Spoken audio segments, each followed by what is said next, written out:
During my time on the felony bench, one of the saddest things that I would ever see would be the effects of the sins of parents upon children. Countless times at the end of a trial, or a sentencing, I would have the child come up and make sure they understood this was not your fault.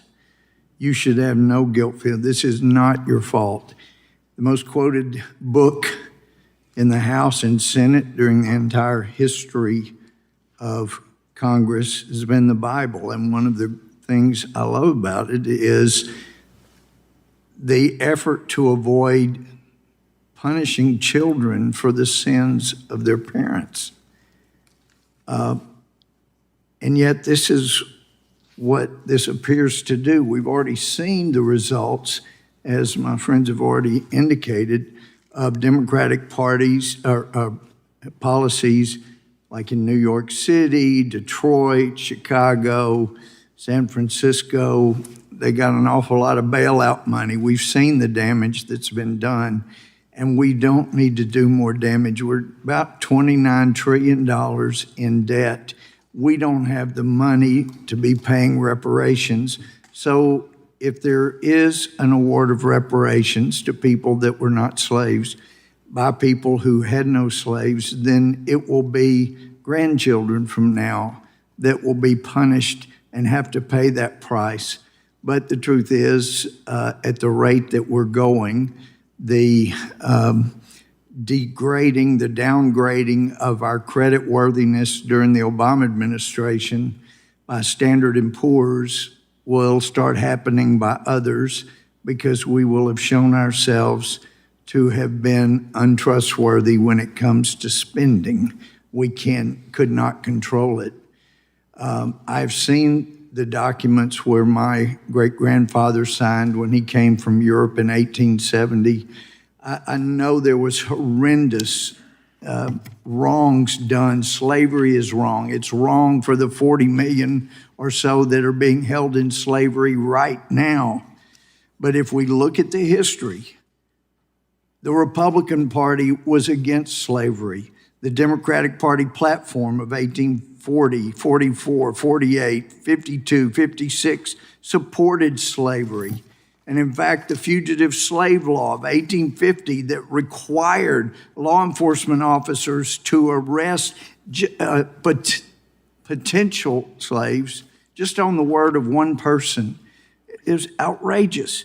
And yet that was supported in the Democratic Party platform. The Virginia 1902 Constitution was engineered by Carter Glass, who was a U.S. representative and senator, even Secretary of Treasury under Woodrow Wilson. He exclaimed, discrimination, why, that's precisely what we propose. In 1912, Democrat President Woodrow Wilson's administration began a racial segregation policy for U.S. government employees, and that was also followed up by Democrat President Franklin Delano Roosevelt. He also, according to the American Journal of Public Health, prior to his presidency, Roosevelt not only banned blacks from receiving treatment at his polio facility in Warm Springs, but he required black staff to live in a basement of the facility. In 1964, the Democratic Party led 75 calendar day filibuster against the 64 Civil Rights Act.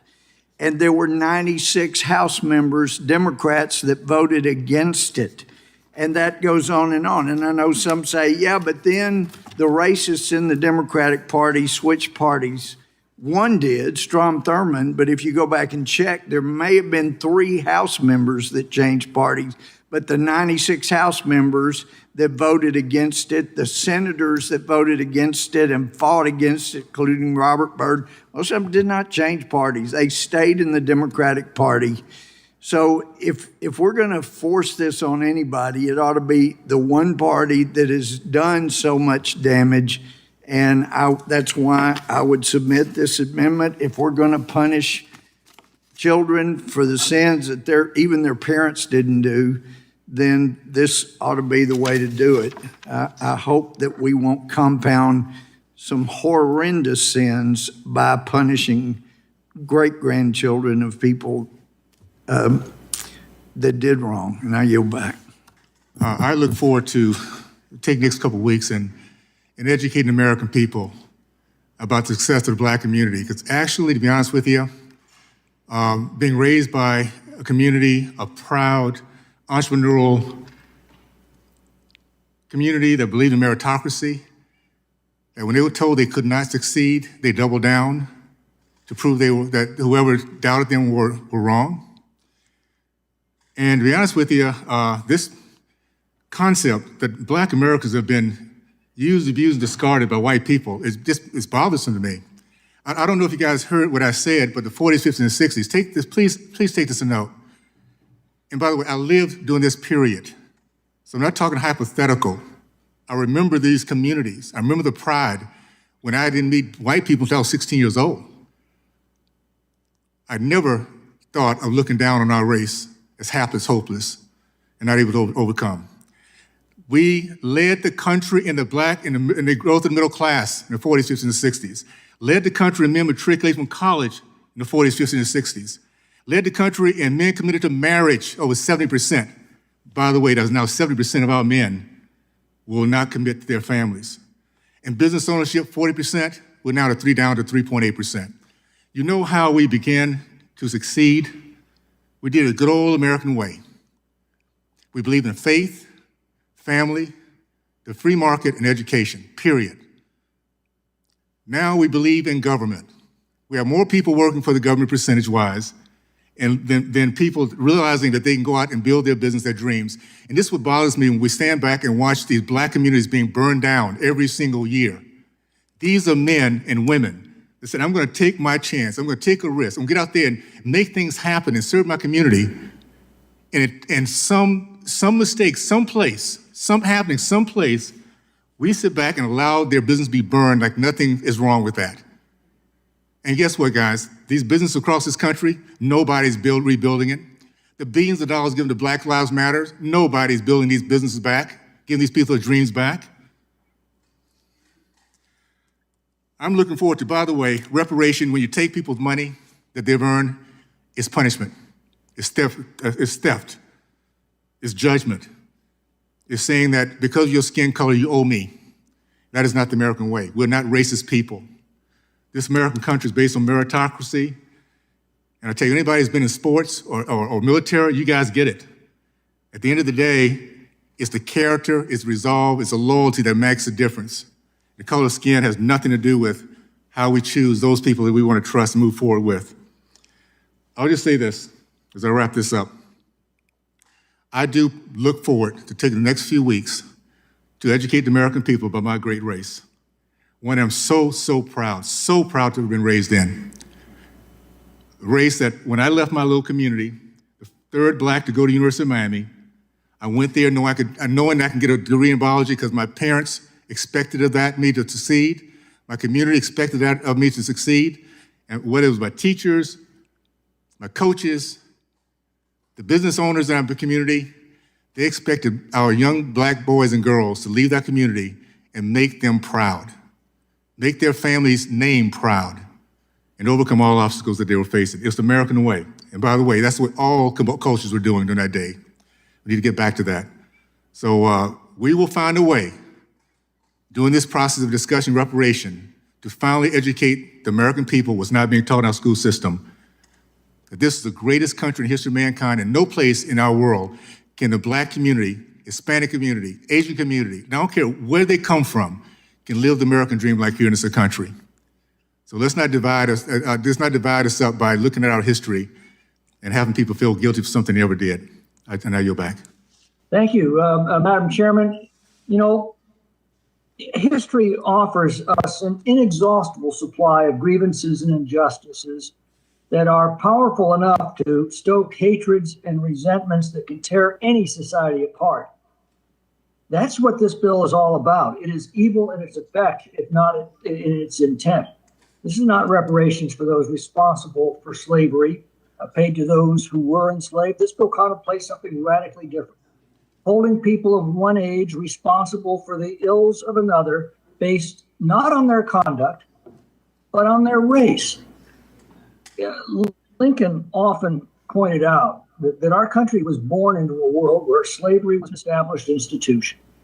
The American founders reviled it, and they placed principles in our founding documents that they were confident would ultimately place that evil institution upon the course of ultimate extinction, and would ultimately produce a republic where men and women of every race and every background could together enjoy the blessings of liberty.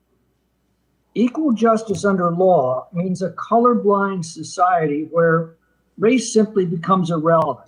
And until recently, we have been making tremendous progress toward that vision as a nation. Now, it's true that very damaging and unwise policies have disproportionately impacted Black communities. Union-dominated schools that have utterly failed to educate the children of the inner cities. Welfare programs that have made fathers irrelevant. The withdrawal of police protection from inner city neighborhoods. These are certainly among them. But these policies devastate every community where they're practiced, and the answer is to change those policies, not to excuse them because they're ideologically pleasing to the left. This bill addresses none of these current ills.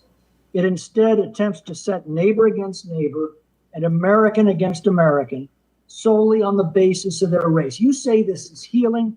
It is precisely the opposite. The biased composition of this commission lays its intent bare for all to see. It's designed to reach into the dead past, revive its conflicts, and then reintroduce them into our age. I think all Americans of goodwill, regardless of their race, have had enough of this nonsense. So please stop. It's tearing our country apart. I yield back.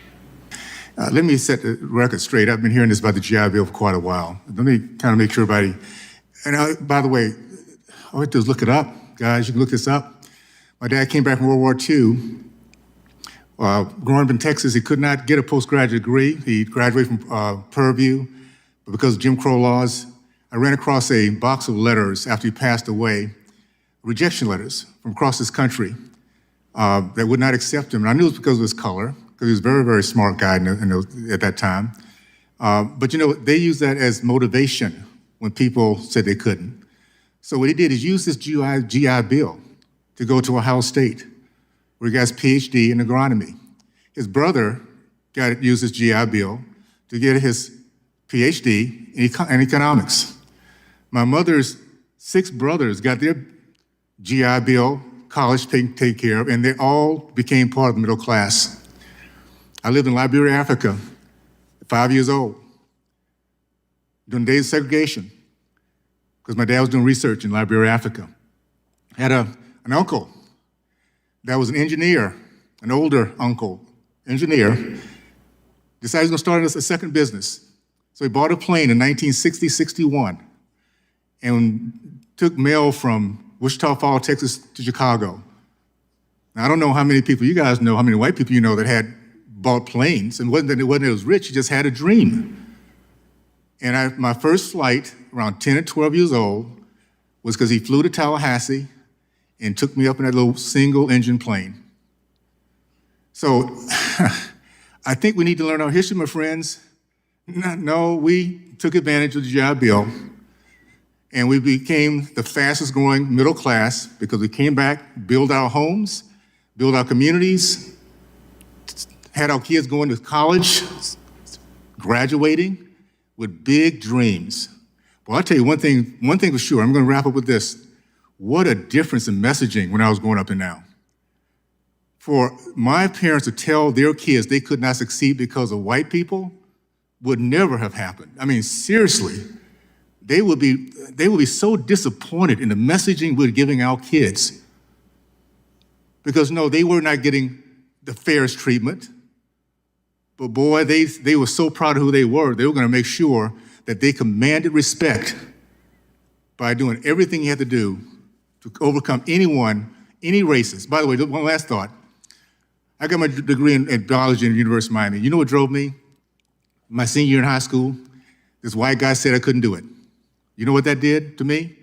4 years I lived in that library in the University of Miami, lived there, because I was gonna make sure that guy was so wrong. That was the commitment. That was the way my race was taught. We need to get back to that. Let's stop telling our kids they can't succeed. What examples are we to tell our kids, I can do it, but you can't? Instead, let's tell them this. It's tough. You're gonna fail. Everybody's not gonna believe in you. Some people might not like you, but you can do this. You live in the greatest country in the history of mankind. If you go out there and you run harder, you work harder, you study harder, you can succeed in this country and make good things happen. I yield back. Would the gentleman yield? Who's that? Reclaiming my time, I yield to my friend from Texas. Well, I would just simply like to ask my friend from Utah a question, because earlier he had said that, and had observed the change and the flip in families in the black family unit and divorce rates going from the most married with fathers at home to now inverted. That is not the case. Does my friend from Utah have thoughts and a view on what transpired that caused that, and that what resulted in that? Absolutely. It's called policies. Policies. The last 4 years, the policies put in place by the Trump administration had the lowest unemployment in the history of our country for blacks, Hispanics, Asian women, and veterans. We had over 400% increase in black business ownership. Policies makes a difference. And I'm gonna tell you this, I've seen what happened to my community, the great community I grew up in, and look back and see what's going on now. It's policies that's doing it. And you go to every single place where there's misery in our communities. It's because of college policies in which our kids are not being taught how to read and write. They're not taught, the family unit's been turned upside down. They're not telling our young men to respect, to love God, country, family, respect women and authority. That's what I was taught. We get our kids thinking that way again. Our men will man up, take care of their families, and families move forward. And that's actually how we become a very successful community. Our families have to get back together again, and policies that destroy the family unit, destroy a free market, destroy our opportunity to have our faith in our God. Those policies will destroy our culture, and we can't allow that to happen.